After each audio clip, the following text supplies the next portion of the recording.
Okay, here we are. We are very pleased to have as our special guest today. Our subject matter today is legal. We have Pari, who's with the ALAC, but she has an actual special slide that she's going to talk about herself.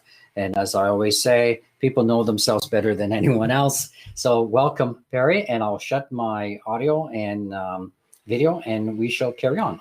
Over to you. Thank you very much, Glenn. I am delighted to be here. Thank you, everybody, for joining me. I'm joining you from early morning in Southern California. And I hope wherever you're joining us, I know for some of you, maybe time is not convenient. So thank you very much for joining me on a live session. I know also a recording will be available to you later on for those of you who couldn't join or for any reason you want to see, watch it again. Anyway, again, thanks a lot. As for me, I am president of Global Technopolitics Forum. I'm co-founder and president. At the same time, as Glenn kindly mentioned, I am serving at the advisory committee, ALAC, of ICANN, which I believe most of you are very familiar with. I also sit at the board of APCO International, and I'm a member of the Atlantic Council. So as for the conversation today, I will be talking about assembling of legal agreements, treaties, legislation, and but I will be looking at this through a geopolitical lens. And rather than, I know this is a very broad subject, therefore, rather than deep diving into legal matters, I will be more inclined to look at the geopolitical issues that present challenge and basically make these agreements very difficult. And also, I would like you to think about various aspects of it. So Glenn kindly put this slide up. So the first question I want to think about is, why is internet difficult to govern? So first of all, the most important thing is internet by nature is transnational. However, the map of power traditionally has been drawn by geography and control of territory. The fact that internet's nature is transnational creates a complex tension between nation states and anything related to internet. The other important factor is context is complex and dynamic. What I do mean with that is context, the geopolitical context is a combination of we need collective agreement among wide range of countries with nation states with their own interests, which often conflict with others. At the same time, politics change. Just think about United States. Last year, this time, we have a completely different administration in the House with very different set of policies towards the globe, towards internet. And now we have somebody else. We have Mr. Biden, who is reaching out and from the extreme policies that we're trying to protect. Now we are once more back trying to make alliances. So politics change. This is dynamic situation. At the same time, with internet embodies a lot of different players, from infrastructure providers to platform owners to internet users and many more. At the same time, innovation continues. This continuous innovation offers or brings new challenges, and again, the context is complex and dynamic. And then think about interaction of these politics and issues related to internet. So it becomes very complex. The other issue is the issues that internet touches upon conflict. Just think about, let's say, privacy and security. In one hand, we want to keep private, but then again, for security, we need a lot of transparency, and these two conflict. So a lot of issues on internet overlap, or conflict. Then any issue, whenever we talk about internet and policies, inevitably we touch geopolitics. And when we touch geopolitics, we have to think about cultural differences among various countries. Just think about United States and Europe, which in many ways there are a lot of similarities, but on lots of issues also there are differences. For example, in US, usually there is more suspicion of government. There is more tendency to celebrate private sector. Europe is slightly different on that. In terms of values, we see again US celebrate freedom of speech more than privacy, where Europe prefers privacy over freedom of speech. Both of them, in both regions, both these issues matter, but the emphasis we put on them is different. And finally, ideologies differ. Next slide, please. Could we have next slide, please? Thank you. So yeah, ideologies differs. So different countries have different ways of looking at internet or different vision for internet. For example, the birthplace of internet, Silicon Valley, started with believing open internet, and they have a motto, perhaps for some it looks anarchist, that data needs to be free. So they have this view of the internet. Then if you look at Washington, D.C., inherently it's a market-driven policy-making body, and therefore, from their point of view, they do like to let the internet and data generate value in the hand of private sector, and whenever it's needed, they would introduce legislation. Then it's Brussels, which is known as bourgeoisie internet. Here again, the idea is that to maximize freedom of expression for internet users, but under tight control of government. And then, of course, we have Beijing, which is paternal internet, where everything is tightly controlled, as symbolized by Great Firewall. And then Moscow, which is not much of vision, rather strategy in using the internet to disseminate disinformation.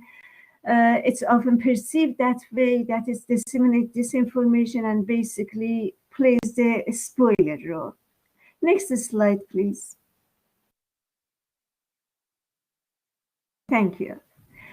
So within this context, then we have various countries with their own interests and also their alliances taking place.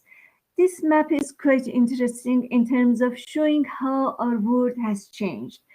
At the top line, we will see Russia in one hand and US in middle and Europe at the right side. So that shows during the Cold War, if we remember, there was a clear differences between these groups. Russia was in one side and Europe was clear natural alliance with US, and the private sector had nothing to do with East Bloc. So East Bloc was in one side and West Bloc was in another side. China almost didn't matter, or India didn't matter. But our world has changed, and now when we talk internet policies, we have to deal with this new world. Here, China is a major power now and a rising power. At the same time, India is another very interesting country, which is technologically very sophisticated, but at the same time remains very poor in other aspects. Europe, which remains a close ally of United States, but at the same time, it likes to assert itself, its autonomy, and enters into agreements on its own device with China and other countries. And even within Union, we see some countries choose policies which is slightly different. Now, add to this the private sector, especially tech giant that didn't exist during the Cold War, and now the majority of issues we're discussing about actually is happening within these tech giants. They have become strong political actors on their own right, and they often are very active in various countries. And then add to this mix the civil society. Again, think about it, when Bill Gates spends more money in Africa than a health organization, World Health Organization, we know that we are in a different world.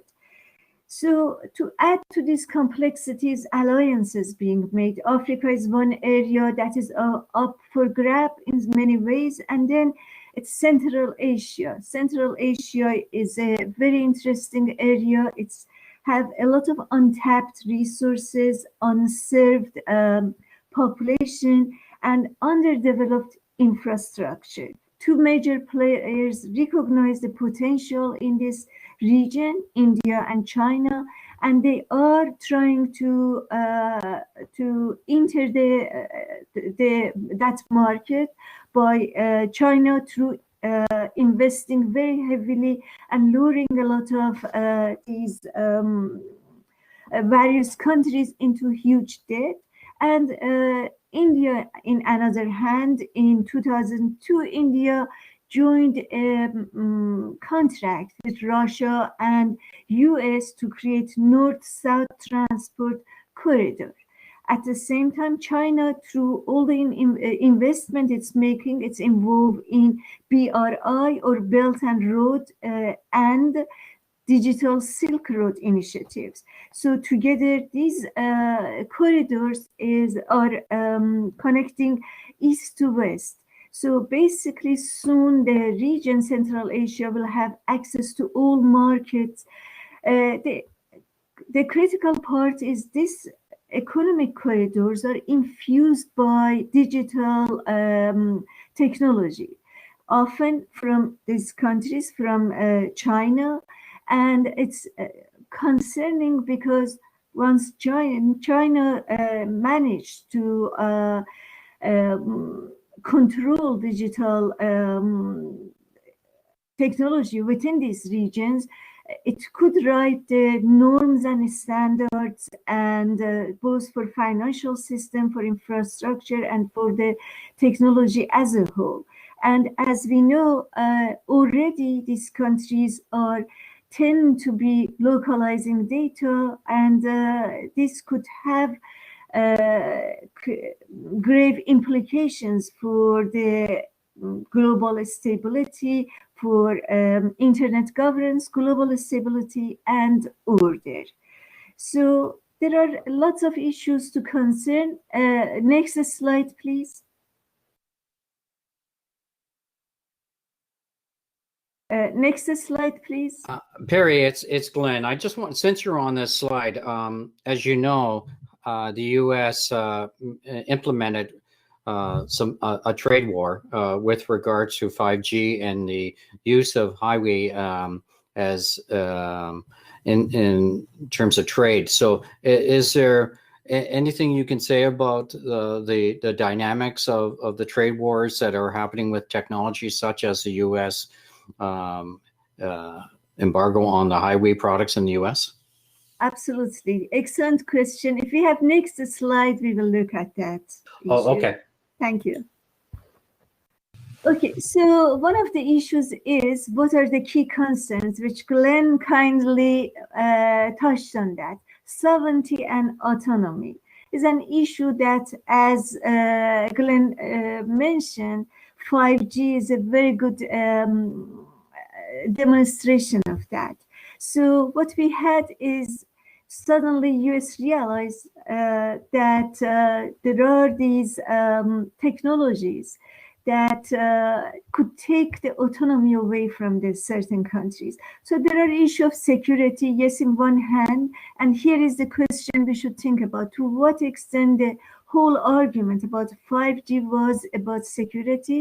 To what extent it was really something more than that. It was leadership of technology, the need to autonomy rather than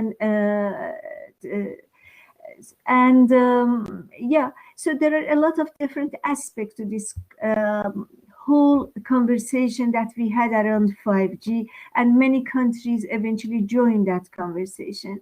So the whole ban on Huawei is another issue. And again, when I discuss trade, we will come back to this issue.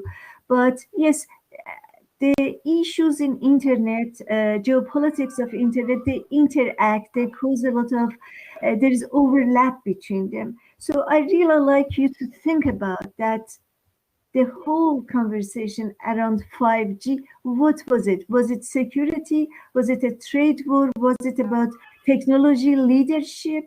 Was it about sovereignty and the need to have our supplies within our country? The issue of sovereignty and autonomy also came back during the pandemic. We touched upon that. We noticed that there was this discomfort about the fact that if for any reason we have to shut down countries, we don't have independency. Some countries felt, even among the United States, that maybe we have lost our autonomy. Our economy has become too interdependent.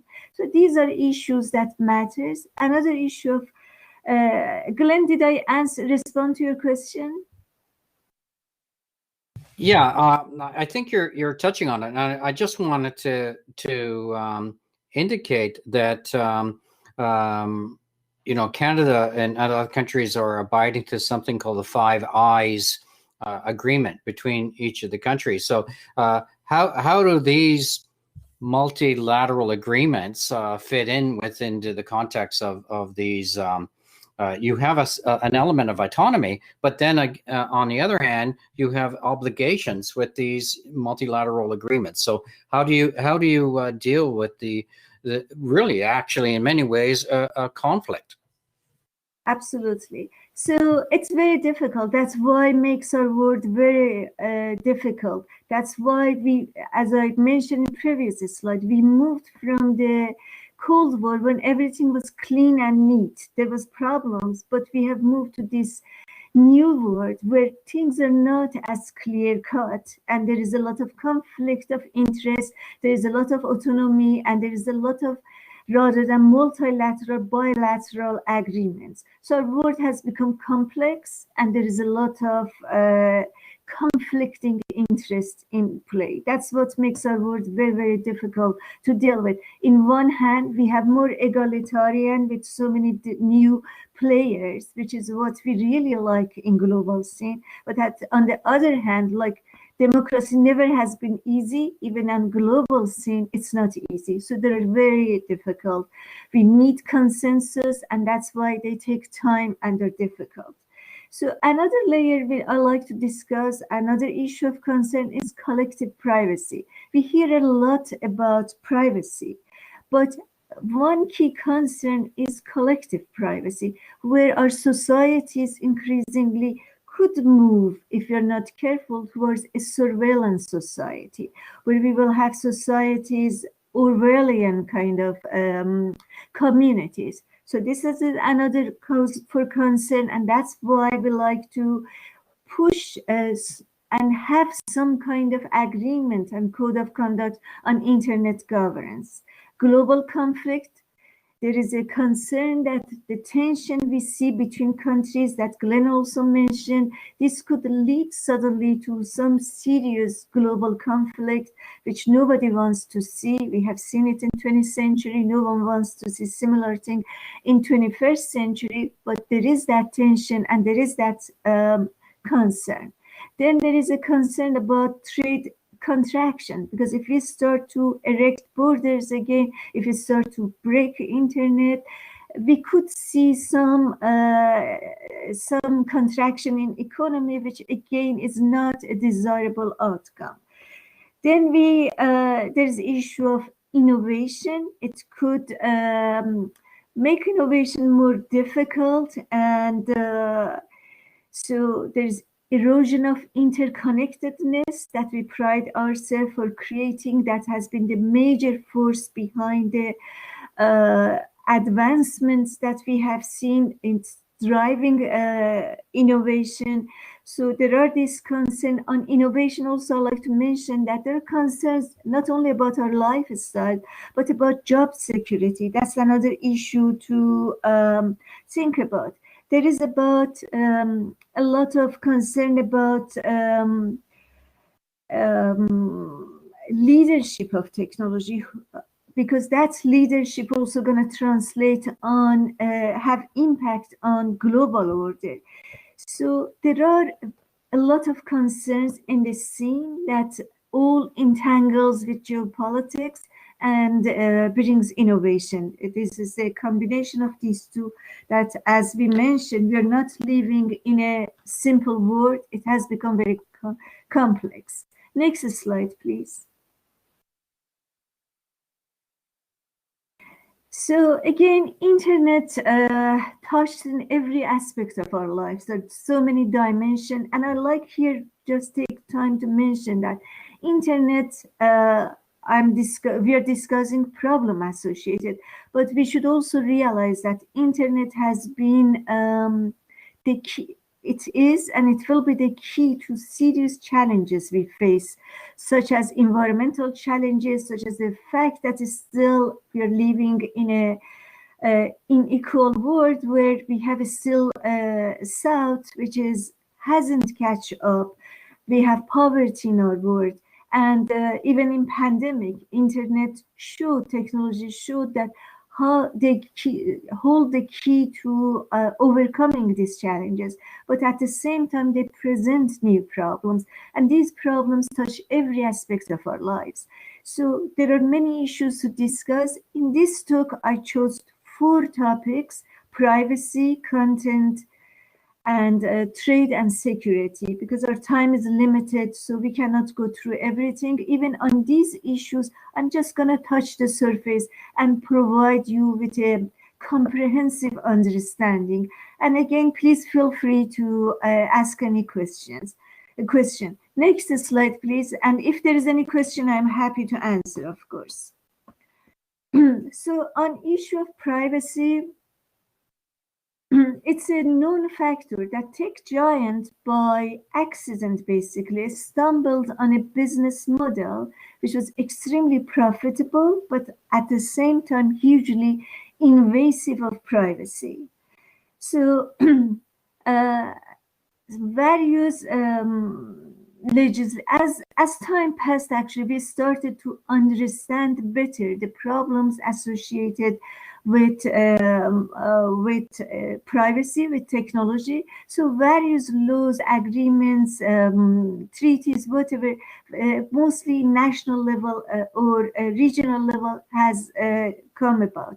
The most important one is GDPR and CCPA. GDPR is from Union. It's actually interesting that these two, which are the most important ones, are none has been developed by a nation state. One is by Europe and the other one is, of course, by California.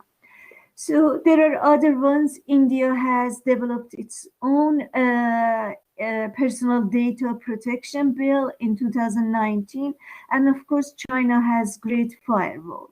But generally speaking, and especially comparing GDPR with CCPA, key factor is opt-in versus opt-out, meaning that whether the users choose deliberately to allow their information, share their information, or voluntarily opt out, because it makes a huge difference for users. And think about that, majority of users are not familiar and they just want to enter a site.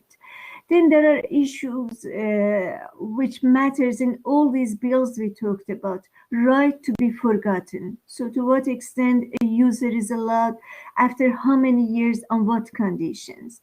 Then it's access to data. Are users allowed to have access to their data? And then, of course, it's data localization. major issue on trade, on regarding which we will discuss it on the section for trade. But again, data localization touches on security, touches on trade, and touches on privacy.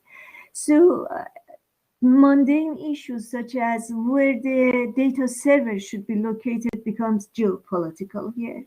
Next slide, please. So then we have issue of content, and the key issue here is what when we think about regulating content, what we want to regulate, who should regulate it, and how. The key challenge again with majority of issues related to internet, legislating internet, is that innovation is very fast and regulation is very slow. Agreements, treaties are extremely slow. A good demonstration of that is the Section 230, which was agreed in 1996. A similar version of it, or different version of it, was also approved or launched in various regions, countries at that time, with a couple of years sooner or later.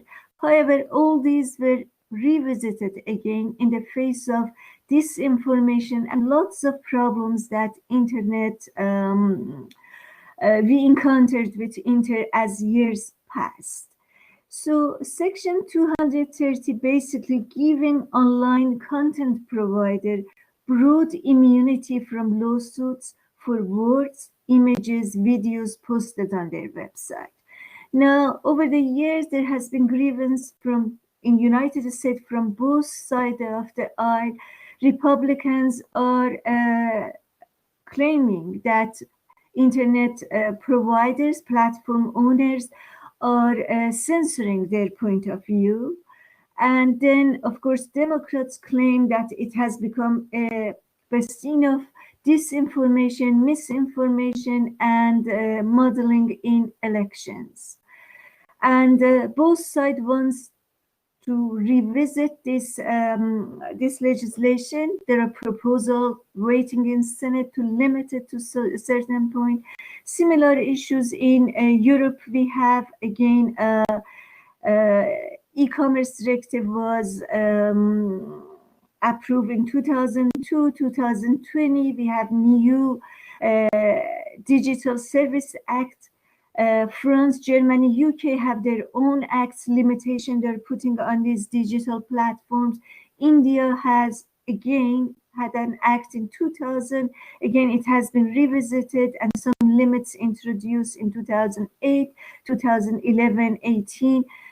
And of course, China is very different story. It's the internet in China in 2010. And then we had provisions on the governance of the online information content ecosystem in December 2019, where it now demands not only platform owners should censor the content, but also they expect to produce some positive discussion about information about the government. Remember that in China, basically, while constitution give rights of freedom of expression, but then under banner of limiting the government secrets, which is not properly discussed or defined, a lot of things are censored. So as I mentioned, it's an issue of what needs to be censored, sits at the heart of it. Who should do it? Should we do it through legislation, or should it go through platform owners? And how? In some countries, they expect platform owners to do it within 24 hours. Again, there are different versions of it, 24 hours from the time police flags it, or 24 hours from the time users flag it. So there are all different flavors of it, but the concerns are similar because, as we all know, internet has become a bastion of disinformation and misinformation. So here I want to leave you with some questions on this topic. For example, lately we see Mark Zuckerberg, the founder of Facebook, places big ads on a weekly basis asking, promoting to introduce limits on Section 230. So I'd like you to think that why a platform owner, the largest one, Facebook, should be trying to introduce limits on his own ability. The other issue that I think is important to think about is, as we all know, Facebook and Twitter closed accounts of the sitting president of United States.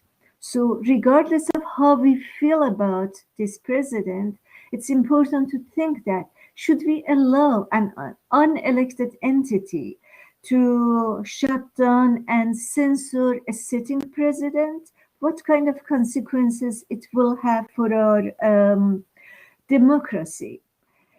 Then other questions I'd like you to think about is, do platforms have right to decide on content and take action? Which is what we discussed at the moment. And yeah, I think that's all I have to say on, and also think about really to what extent these topics of freedom of expression and censorship is entangled with the platform and Section 230. So next slide, please. And now I like to touch on the issue of trade. So trade, considering that data is now a precious commodity as well as a source of power, because we discussed that traditional power was based on geography and control of territory. But as we know, the source of power has changed over the last few decades. And now really movement of data, ownership of data, data has become an asset, a sovereignty asset. And movement of data has become a source of power, ownership and movement, and also movement of other products and people and finance, basically. So, so with these changes, the issue of trade, we got to remember that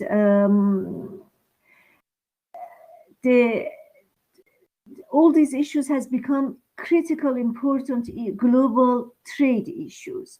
And we have an existing global trade system to deal with this. But that system, again, we should remember that it was built right after Second World War in 1947, first as GATT and later 1995, it's changed to World Trade Organization. Now, that system has served us very well, and it has brought down tariffs, and under it, free trade has been flourished. However, trade on that system was produced when internet wasn't around, so it's not really there's a mismatch here. It's not well adjusted to deal with various issues that now we deal with. So when we talk about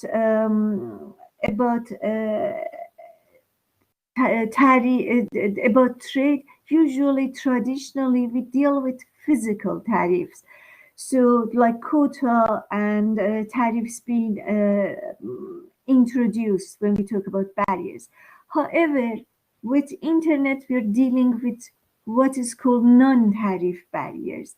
These are different set of issues. By no means they're new. They always existed, but now they have become the critical part of the trade. So there is a map here. It's a bit small to see. I mean, you could see the map, but the writings are difficult to read. But just to give you an idea, we see even Europe is regarded as it's colored in a stronger color as producing the non-tariff barrier. So basically the color scheme is where in regions when we see a lot of non-tariff barriers, they're a stronger color. So we see Europe has been painted strongly because of Privacy Act. So it's discourage some of the platform owners from entering the market or makes it difficult for them. So some completely forget about it, others are entering, but it causes problem, the activities are limited. And then of course China is there, it's strong, it has the firewall, and many other countries. So again, discussing these barriers, for example, we have barrier to internet services, that's number one. What do we mean with that? It's foreign investment restriction, for example. You want a business who wants to invest in China, there are limits on that. Even US is introducing limits for investment for Chinese companies. Then duty on digital goods and services. It's another barriers to internet services. Then another one is localization barriers. These are among them, we can talk about data localization, comprehensive privacy requirements. As I mentioned, Europe is among them. Requirement to use local technology. China is very aggressive on that. So a lot of businesses who start in China are forced to use the local technology. And bear in mind again that in doing so, this kind of interaction causes problems in terms of IPs that companies have. Maybe they don't want to share it with local companies, especially in countries like China, where local companies are have close ties with the government. Then again, there are technology barriers, restriction on the use of encryption. Again, China enforces that.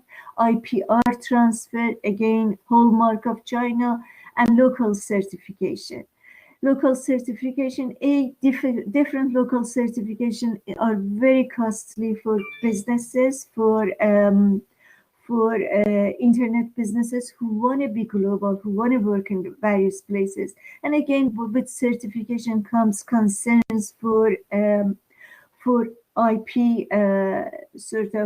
intellectual properties that a lot of countries want closely to safeguard those. And finally, there are other barriers as well. Cyber security threats or weak IP regulation creates non-tariff barriers.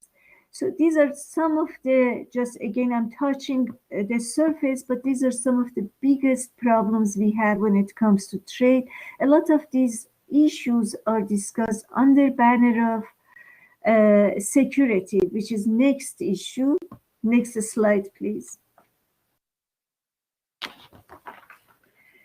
So yes, security is a complex and very concerning issue. Again, we have to think that when we think about security, it is the legacy that we inherited. This internet cyber legacy was about accessibility. It wasn't designed for security originally. But then as time passed, we began to realize the problems associated with it. Last week, we had another scenario in United States. I'm sure you all are aware of it, JBC Foods. A couple of weeks prior to that, we had Colonial Pipeline, SolarWinds, Microsoft Exchange. Stuxnet was just as an example. It's not just US facing it, all other regions are facing it. Stuxnet was launched allegedly by Israel and US against Iran. So every country is sadly both engaged and also suffers from espionage. And so what are the reasons? What are these attacks about? So there are a variety of reasons. There are ransomware. This last attack on US was a ransomware asking for money. It's a very it's a big business now. It's, I believe, something around 6 trillion business. I may not be accurate on the figure I gave you. I remember it was estimated. I don't know what is it now, but it's a huge business. So, and then of course there are other reasons for it. Stealing intelligence. There has been election manipulation, IP theft, and Retaliation is another reason. For example, a lot of private sector retaliate when they are attacked. And then there are sabotage, purposefully trying to sabotage other systems. And the issue is who is involved. It's a very critical issue. We have private criminals and then we have nation states. And there are very fuzzy lines to cross here, which again are concerning because as I mentioned, every country is involved in espionage to a certain degree. It's not a new issue. It always had been part and parcel. And of course, espionage, nobody, no country would accept it, or at least they don't leave any traces behind. And usually they leave enough to ensure that they could deny it. But increasingly, these espionage are turning to sabotage of critical system infrastructure. And slowly, they're moving to acts of war. It's very concerning. It could create a lot of tension in global system. And then, of course, there are conventions, there are laws and regulations. As I mentioned, the difficult part of it is that no country would accept when it comes to nation state. However, when it comes to private sector, most countries are ready to collaborate and introduce law and regulation to capture individual criminals. However, the line, as I mentioned, is fuzzy. Some of the countries produce safe havens for these acts, criminal actors. So the line becomes fuzzy. It's hard to differentiate whether it was government action or whether it was a criminal action. But then again, there are cause for concern because as the acts are becoming more and more substantial, they could cause a lot of problems. So in 2015, US-China cyber agreement was signed. It worked to a certain point, it worked well. It was against stealing information from businesses, IP information, and intellectual property information. So it worked to a certain point until tension in trade war started between US and China. So moving forward, there are now, since Biden administration has come to fore, there are some agreements there. So there are some executive order. It seems that we will have a stricter standards for supply chain and certainly for some reporting requirements. It seems that there will be a beef up of homeland security, cyber security, and infrastructure security agency. And then to create a national cyber director. And we had this position before. I hope that this time along he or she will have far more authority to be able to deal with security issues. So moving forward, it's important to think about there is such a different vision of web out there, as I explained earlier. Lots of competition about it, but at least we need to begin to have a conversation about rules of the road. I think it's critical, it's important.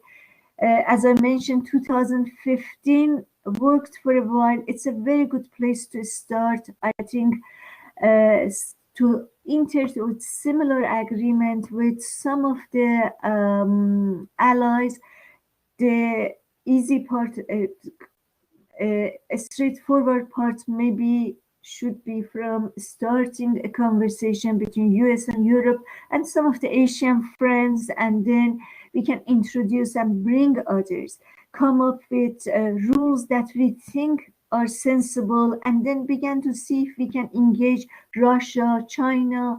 I doubt if we can engage Iran or North Korea, which are also big in cyber hacking. But slowly, I think we should expand on that area.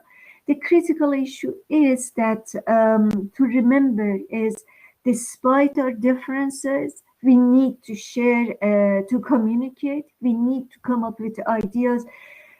I do like to see internet intact. I'm sure most of you would like to see internet intact. Nobody like to see a splintered net, but maybe we end up to have the basic internet structure intact, but then have some differences within it. But whatever road we choose, the dialogue needs to be there. The conversation needs to begin. Next slide, please. And also, how am I doing with time?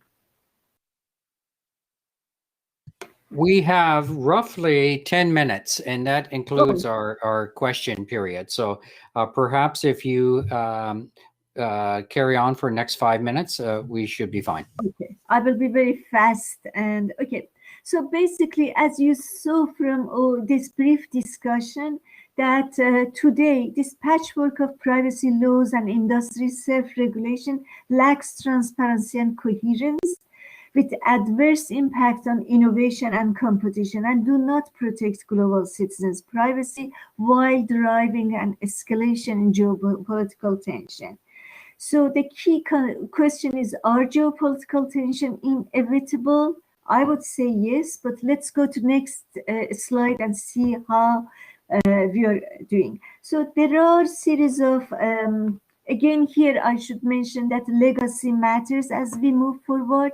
So we have inherited these various groups, groupings and institutions from Bretton Woods, which have served us extremely well. But now it seems there are some mismatch with this new world that we have. And so it's important we discuss the new actors. So there are problems in here in terms of these actors often are not present here. These institutions often are very strong on nation state, but they don't offer opportunities for private sector. Often opportunities are just advisory. So there are a lot of new actors are not present here. And that creates problems. Systems are not often multi-stakeholder again. So we need new ways of looking at these institutions. We feel that there is a void there. Next slide, please. So at Global Technopolitics Forum, we came to understanding that there is a need for a bridge between the existing global architecture and new geopolitical context. So we have come up with the idea of D20 or Digital 20. It's a new initiative which is based on convenings. It's certainly is in collaboration with Bretton Woods institution, existing think tanks, and internet funding organization such as ICANN, which produce and offers a fantastic multi-stakeholder model out there. We can learn a lot from it. So D20 offers intimate convenings and where participants, it's a small grouping, it's closed door, it offers participants to engage in very sincere conversations, and it aims to build trust between these thought leaders and players by engaging them in framing the problem, so and create a dialogue and understanding between them. The whole aim is to broaden the dialogue and to new stakeholders and shift the focus to digital issues, and hopefully come up with actionable measures and outcomes. It's still in its infancy. At the moment, we are engaged in creating partners and gain resources and endorsement. So with that, I would stop, and I'm happy to answer any questions there. Great, thank you. Your last slide, it was quite informative, and I think it leads to the question that Loris is asking. How do you make these governments and commerce, when they sign these cyber agreements, how do you actually enforce it? How do you make sure that these entities actually comply to what they signed? Okay, I mean, global treaties and agreements have ways of dealing with these issues, but then again, often there aren't much of warranty on those. Just remember when President Trump stepped out of agreement that it had with Iran, or stepped out of agreement on environmental issues. So these are difficult, and that's what makes these treaties and agreements hard to achieve and then very difficult to continue. So these are issues we have, but then again, if you want to be a member of global community, often you have to play and obey the rules.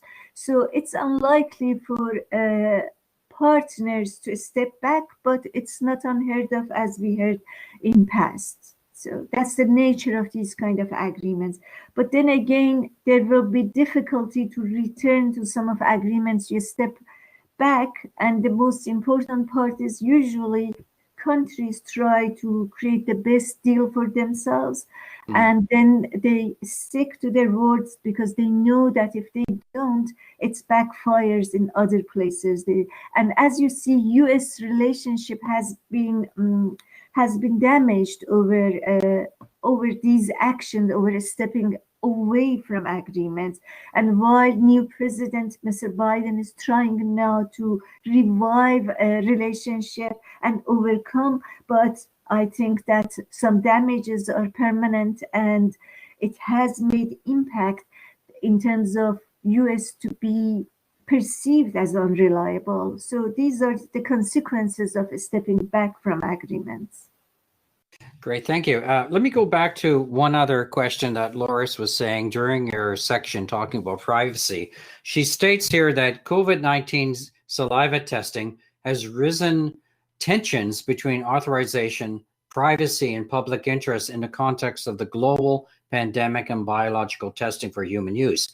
Do you know if this information is being shared internationally by e-commerce or e-science, or how secure is this information? Unfortunately, I don't have information on that. And I can look into it if you want. But the problem is that a lot of information that has been collected from us in various platforms, we really don't have much access on them. We sign, even myself, when I go to websites, sometimes I'm in rush. We sign agreements, we enter into contracts we hardly understand, we hardly even read, and a lot of our information has been taken. And it's a situation where I said opt in and opt up is important, but even that needs some sophistication and some level of time to spend to be able to, deal with these issues. My concern even goes more than that. At the moment, still, if you're worried about volume of information and issues, now think about 5 years' time when IoT is introduced everywhere, Internet of Things, and also all of us will have more sensors in our bodies and in our surroundings. That volume of information, how am I as an individual gonna deal with it, and how governments could in a simple and comprehensive manner deal with it? So yes, all these issues are extremely invasive of our privacy. How to deal with it are the problems that we are facing, and increasingly we are discussing. Just this kind of debates, this kind of I think clauses, this kind of just disseminating information, raising concern are important factors on doing this. Thank you. Before I turn to Alfredo, I was watching a lecture by Dr. Daenerys. She came up with a new book recently called Internet is Everywhere, on Internet of Things.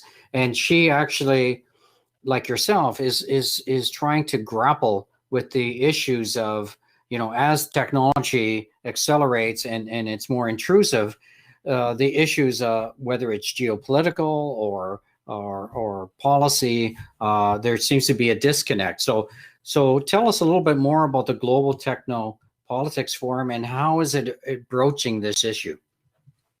Global Technopolitics Forum has been launched purely for the same reason.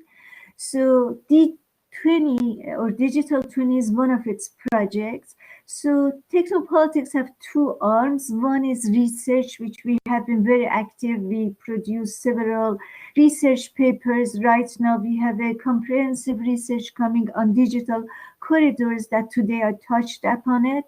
We have another one coming on blockchain for good. We have another white paper. We produce white paper on data. We have another one on 5G. So there are several programs. We have another one on security. So one arm is about we do research. And another arm is convenience.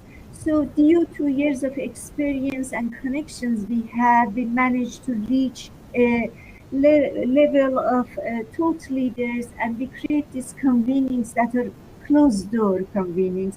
The reason for that is that we want to have sincere conversation when people could comfortably discuss the issues that really prevents them, because we got to remember everybody's concerned. It's not like platform owners are not concerned. As I mentioned, even Mark Zuckerberg every week puts a big advertisement on New York Times trying to convince policyholders, makers to revisit Section 230. So everybody is concerned about what is happening. So we create these small convenings where we like to have sincere conversation out of reach of media, so we could really go to the heart of these problems and try to come up with ideas, more than coming up with ideas, to create trust between various actors, because I think the key important factor is participation between private and public sector, because the private sector is where everything is happening in it, and public sector is when policies are made. And unless these two collaborate tightly, we will have problems. So we try to create that, and we try to create new voices, and we would like, and we try very hard to be global rather than having the usual players. Also, it's difficult because most of technology and happens this side of the world. Most of expertise are this side, but we try.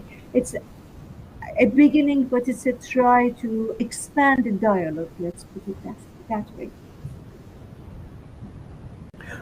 Well, Pari, you've made so many excellent points during the conversation, and for the participants, I guess you actually took us through a trip from the first module when we started talking about the history of internet governance, and we went through the actors, and we touched on economic aspects and so forth. So thank you so much for touching on so many legal aspects that we need to consider. And, and just as a closing remark, people, we need to get together. We need to talk to each other. We need to reach some form of consensus so the internet won't be broken, as it looks like it is being towards a fragmented internet. Thank you so much for the conversation. And we hope to have you again in the future, because I mean, we could keep on hearing you, and I know you left out some important aspects of the legal issues and geopolitical aspects that we should consider. So having said that, Glenn, back to you for any final remarks and to end the session. No, you did a great job, Alfredo. I really learned a lot on this session, and as you said, we can go on for another 3 hours. We'll have to work this out in terms of how we can dialogue on this, and perhaps have a few other people come in with a contrarian view, so which makes it a little bit more entertaining too. But this is great. Thank you again, and I just want to repeat, folks, next week. Because of the ICANN meeting, please register for that. I think we provided the link to it. There'll be a lot of sessions, and you learn a little bit more about the ICANN ecosystem. But we'll be back in 2 weeks, and we'll reconvene, and that will mean I believe we have 2 more sessions at the end of it. So please take the time to grab any content that you want, or links to content, to the ebooks or the videos. So please do. Final comment to you, Pari. Thank you very much, Glenn. Thank you, Alfred, and thank you everybody being here. This was a fantastic opportunity, and also I want to emphasize your point that I think as a species we survived not because we were the strongest or biggest, but because we innovated and we shared.